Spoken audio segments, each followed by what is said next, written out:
stands out, no? Because it's accessible. You can travel, you can move. But your point of view is interesting. Poetry is a foreign language, but that could be too controversial as well, because British themselves, Americans themselves, don't understand it, their language. Because what's going on around the world, it's not poetry. Everybody's translating to English. But poetry is a sacred language. It's foreign language between brackets, but it's a divine language of some sort. Maybe I'm wrong. How could I think, or how could I write? So I wrote an article about this. It was a linguistic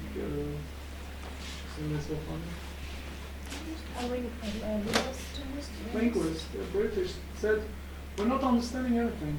They are translating everything but it's not English. And this is some sort of outgoing poetry. At the end of the day, it's going to be strange for all. But isn't that what poetry is supposed to do? Isn't it supposed to bring us out of the standard It depends to what culture conversational you state belong of to. mind to a different kind of, sort of a different kind of strange sensation of things? We have a very, very interesting Swiss poet, if you want to call her Swiss. She's Croatian born, came to Switzerland in the end of the 80s, left back to Croatia and came back, I don't know when exactly. Her name is Dragica Rajcic, and she's writing in a German which in the first impression you would say it's not proper German. She's doing mistakes. She's doing the mistakes that a person who isn't born in this country and who came quite late in her life is doing in a language, and especially German. I mean, not especially, but German is a difficult language. You'll all agree to that. So she's writing in the language which is hers. And she was, or she is having a lot of success with this language, which isn't the proper literary German which we are acquainted with. But at the same time, it's something very, very true. Because this is the language she speaks, this is the language a lot of people in our country speak. And this is still amazing. And she's, okay, she knows that masterly, that she's playing with stuff that you wouldn't dare to do if you're a native speaker, because you think, oh, you can't replace, in German example, mir fällt ein Stein vom Herzen. Wenn man es als fehlt schreibt, mit F-E-H-L-T. So that's the difference between there's a stone falling from my heart, it's fällt, and if you put fehlt, which could be pretty close to it, or you could exchange them, that there's a stone missing from my heart. And this kind of stuff she assesses to because she looks differently at that language. This is something I adore. I adore her poetry for sure. My point, whenever the poetry translated, it's going to be commercial, so-called, especially in English. Yes, because it's honestly, because Yeah, but there without have been people evaluate.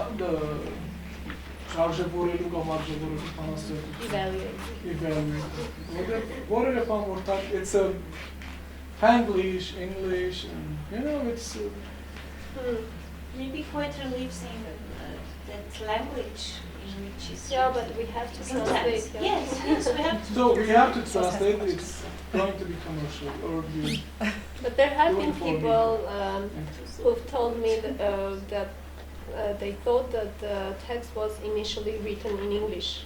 They felt that it was English and then translated into Armenian. So you just cannot say who feels how. So sad.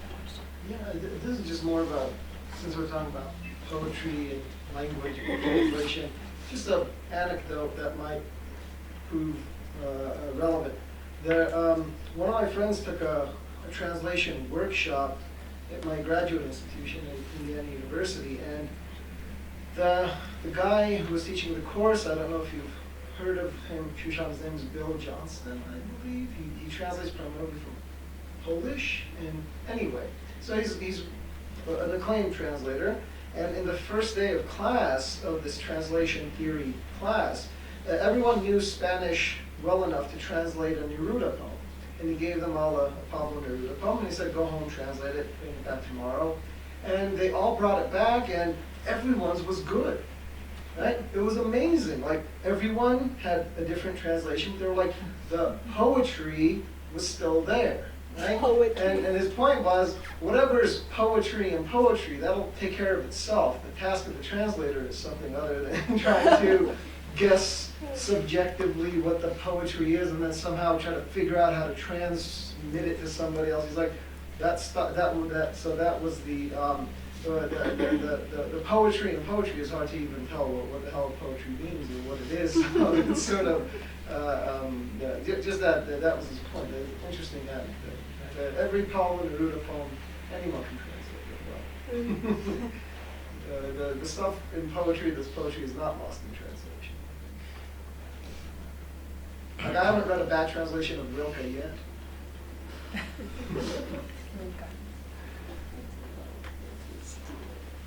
Any other comments?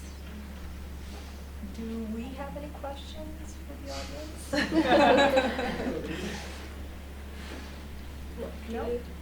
I think we'll probably wrap it up and say thank you for being a really good audience and sticking with us. Yeah. Thank you.